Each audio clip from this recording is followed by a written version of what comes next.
Why do we snore? As we sleep, the muscles in our throat relax.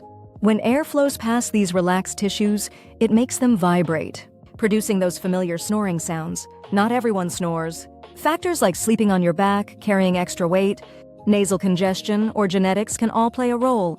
Sometimes snoring is harmless, but loud or persistent snoring may signal deeper health concerns, such as sleep apnea. If snoring is affecting your rest, it's worth talking to a healthcare professional.